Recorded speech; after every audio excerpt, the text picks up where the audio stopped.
Cairo is one of the world's great megacities. For historical sightseeing, there are few cities that can compete with Cairo, but Egypt's capital offers many more things to do than just museums and mosques. As beautiful and as rich in historic finery as it is confounding and an assault on your senses to first-time visitors, Cairo tends to be a city that travelers love and hate in equal measures. Its sheer noise, pollution and traffic can make a first visit here difficult to navigate, but Egypt's capital has so much to offer travelers that look beyond its problems. Full of vigor, Cairo is the best place to visit in the country to get a feel for modern Egyptian street life. In this video, we're going to be taking a look at the top 10 rated attractions and things to do in Cairo. And just wait till you see the number one that we're going to be showing in this video, something you would never even have thought of, so make sure you watch till the end. At number 10, visit the Museum of Islamic Art. Cairo's Museum of Islamic Art holds one of the most important collections of Middle Eastern artistry in the world. Severe damage sustained from a car bomb attack in 2014 resulted in this museum shutting its doors to the public for years, but thankfully it has now been reopened. Ottoman tilework, Ayyubid ceramics, frescoes, delicately patterned wood inlay, coinage, carved marble tombstones and jewel-toned carpets, among other items, are all on display. Definitely spend some time perusing the illuminated Qurans and the exhibits of richly decorative ceramics, glassware and metalware. Then move on to admire the heavily ornate jewellery collection and the rooms devoted to astronomy and other sciences, where you'll find highly detailed astrolabes and other equipment. A visit here is a journey through the breadth and wealth of Islamic heritage. The museum sits on the edge of the historic Cairo district, so it's a good place to either begin or end a visit to the neighbourhood. It's within easy walking distance once you've crossed a hideously busy main road to Bab Zuwaylah.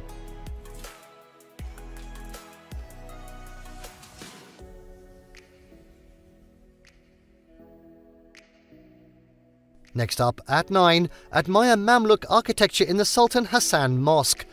One of the finest examples of Mamluk architecture in the world, Sultan Hassan Mosque is a vision of Islamic artistry with an abundance of stalactite detailing and intricate arabesque features.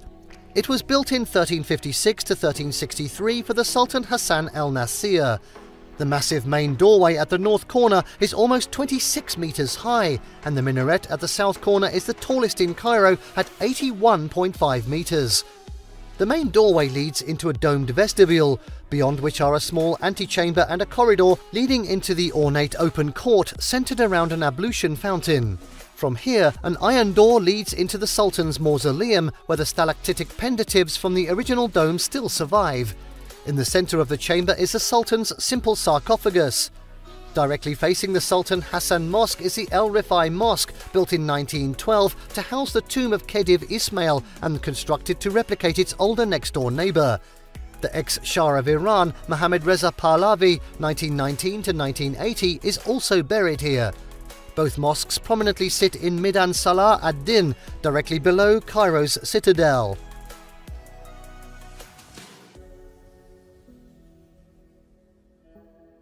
And now, at number 8, get views across the city at the Citadel. In a commanding location at the foot of the Mokattam Hills, Cairo's Citadel was built in Saladin in 1176. The original structure he laid out has long disappeared, except for the eastern outer walls, but a legacy of rulers has made their own additions here. The Mosque of Muhammad Ali is the most famous monument and the main reason for visiting. Nicknamed the Alabaster Mosque, its white stone and tall, disproportionately slender minarets are one of Cairo's great landmarks. The other big reason to come up here are the views across the city. Head to the Gohara Terrace for the best panorama in town. Just to the northeast of the Muhammad Ali Mosque is the El Nasir Mosque, built in 1318 to 1335 by Muhammad El Nasir. A collection of rather half-hearted museums, the Police Museum, National Military Museum and Carriage Museum, take up some of the other buildings on site and are more worthwhile viewing for the architecture of the actual buildings rather than the exhibits themselves. You can walk to the Citadel area from Bab Zuwaylah if you're feeling energetic by heading along the Kayamiya Street. The walk takes about 30 minutes. And now at 7, shop amid the maze of Khan el-Khalili. Khan el-Khalili is one of the world's great shopping experiences. This souk, or bazaar, is a labyrinthine collection of skinny alleyways established as a shopping district in 1400 CE, which still rings with the clang of metalworkers and silversmiths. The main streets have long ago given themselves over completely to the tourist trade, with plenty of cheap papyrus pictures and plastic pyramids on display. But divert off the main drag into the surrounding alleyways, and the tiny stores and cluttered workshops are some of the best places to visit to pick up traditional products in Egypt. Here you'll find everything from antiques and gorgeous metal lampshades to locally woven textiles. While here, stop in at Cairo's most famous coffee shop, Fishawi's, where syrupy Arabic coffee and sweet tea are dished out to tourists and local merchants alike at a rapid-fire pace. For shoppers, the main souk road is Al-Muski Street, called Gawar Al-Qaid Street at its eastern end. The gold and silver workshops mostly congregate just north of this street's intersection with Al-Muizliddin Allah Street, while the spice market section is just to the south. The market is hemmed in on its eastern side by the Sayyidina El Hussein Mosque, built in 1792 to honour the Prophet Muhammad's grandson. The easiest entry to the Khan el Khalili area is from Al-Alzar Street, directly across the road from Al-Alzar Mosque.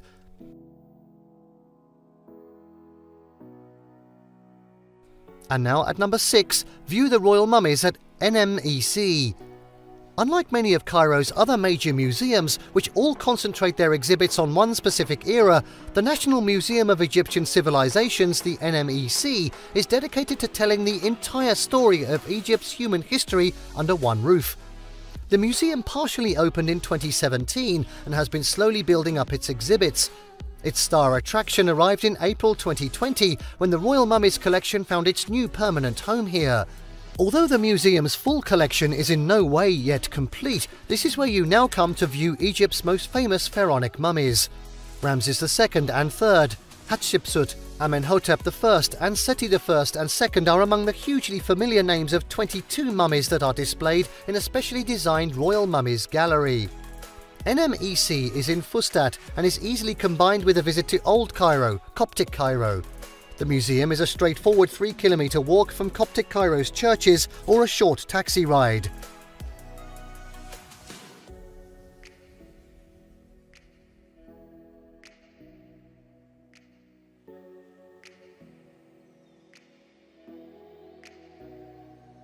At 5, spend time exploring Saqqara and Dashur. The vast necropolis of Saqqara and the nearby site of Dashur are home to the other pyramids, and a day trip out here is just as rewarding as a trip to Giza's pyramids. The sites are roughly 30 kilometers south of Cairo.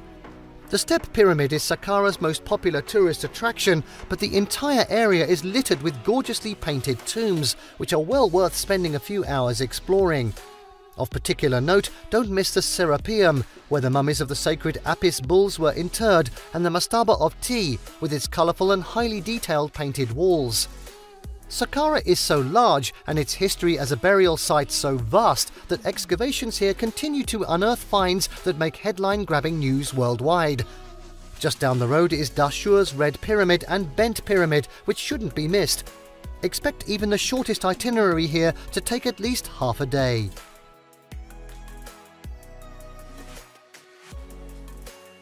At 4, explore Coptic history in Old Cairo, or Coptic Cairo. This small church-filled cluster of twisty laneways lies within the walls of Old Babylon, where the Roman Emperor Trajan first built a fortress along the Nile. Parts of the Roman towers still preside over the main street. The Coptic Museum here contains a wealth of information on Egypt's early Christian period and is home to one of Egypt's finest collections of Coptic art. Next door, the 9th century Hanging Church contains some beautiful examples of Coptic architecture. Founded in the 4th century, the church was originally built over the Roman Gate Towers, hence the name, and was substantially rebuilt during the 9th century. For many Christian travellers, though, the real highlight of a visit to this district is the Church of St. Sergius and Bacchus, where local legend says the Virgin Mary, baby Jesus and family sheltered during King Herod's massacre of male babies. Farther into the quarter, you come to the Ben Ezra Synagogue, which is said to be built near the spot where the baby Moses was found in the reeds. Just outside the quarter, you can also visit the Mosque of Amr ibn al-Nas, the first mosque built in Egypt. Coptic Cairo is easiest reached by taking the Cairo Metro to Margigis station.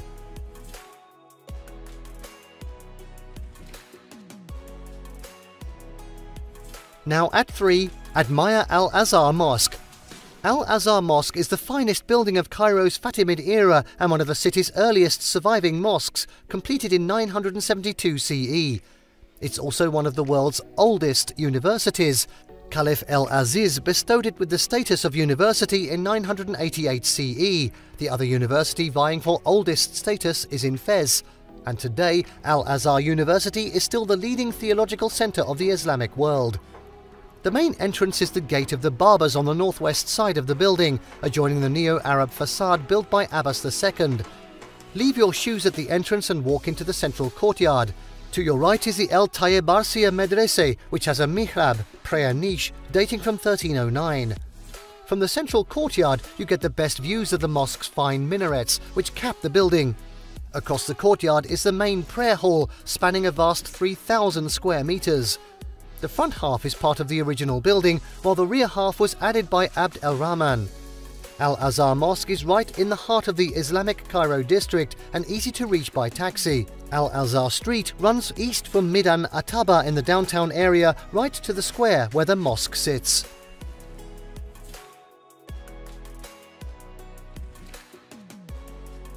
Now at number 2, see one of the world's great collections in the Egyptian Museum. The absolutely staggering collection of antiquities displayed in Cairo's Egyptian Museum makes it one of the world's great museums.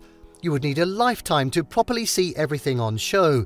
The museum was founded in 1857 by French Egyptologist Auguste Mariette and moved to its current home in the distinctive powder pink mansion in downtown Cairo in 1897. Yes, the collection is poorly labelled and not well set out due to limits of space.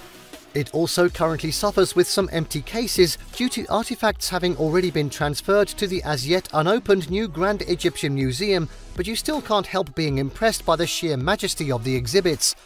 When the GEM opens, this iconic building is slated to still be used as a museum, but it is uncertain which collections it will hold. The museum's major displays, including the Tutankhamun galleries, which will form the highlight exhibition within the new GEM, are all definitely being moved. Meanwhile, in April 2020, the Egyptian Museum's Royal Mummies collection was transferred to the National Museum of Egyptian Civilizations to further share out the vast amount of Egypt's pharaonic riches between Cairo's museums. If you're pressed for time, make a beeline straight for the Tutankhamun galleries. The treasures displayed here were all found in the tomb of Tutankhamun, son-in-law and successor of Amenophis IV, who died at the age of 18. The tomb, discovered by Howard Carter in the Valley of the Kings in 1922, contained the largest and richest assemblage of grave goods ever found intact in an Egyptian tomb. Highlights include Tutankhamun's death mask and sarcophagi, the pharaoh's lion throne, and his fascinating wardrobe collection. Afterwards, don't miss a wander through the Egyptian jewelry collection, which contains more bling than you'll ever see again in one lifetime. The Egyptian Museum sits right beside Midan Tahrir, the central square of downtown Cairo. The easiest way to arrive here is to take the Cairo Metro to Sadat Station and follow the exit signs to the museum. And finally, at number 1, marvel at the Pyramids of Giza. The Pyramids of Giza are Cairo's number 1 half-day trip and the top thing to do on everyone's itinerary. Right on the edge of the city, in the Giza Plateau, these 4th dynasty funerary temples have been wowing travellers for centuries and continue to be one of Egypt's major highlights. Despite the heat, the dust and the tourist hustle, you can't miss a trip here. The Pyramid of Cheops is the largest pyramid of the Giza group, and its interior of narrow passages can be explored, although there isn't much to see, except a plain tomb chamber with an empty sarcophagus. Farther south on the plateau is the Pyramid of Chephren, with an internal tunnel area which can be entered, and the smaller Pyramid of Mycerinus. Guarding these mortuary temples is the lion-bodied and pharaoh-faced Sphinx, one of the ancient world's iconic monuments. The Giza Plateau is set to welcome another attraction when the Grand Egyptian Museum is finally finished. When opened, it will be the biggest museum in the world devoted to exhibiting the antiquities of a single civilization, displaying a wealth of ancient Egypt's artifacts, many of which have never been seen by the public before.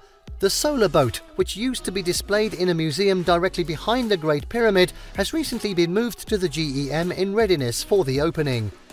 After a stop-start construction beset with financial difficulties, the museum opening date has been set for late 2022. The Pyramid Plateau is on the edge of Giza's suburban sprawl, roughly 13 kilometers southwest of the central city. Most people arrive by taxi, but it's also accessible by an easier-than-you-think combo of taking the metro to Giza and then hopping on a local minibus that drops you outside the entrance. As the area around the pyramids of Giza is quite sprawling, many travellers elect to see the area by tour, often incorporating a camel or horse ride. A good option for first-time visitors is a private half-day trip to the Giza pyramids with camel riding. This includes pick-up and drop-off at your hotel, a guide, lunch and 25 minutes on a camel. That's if you don't fall off first.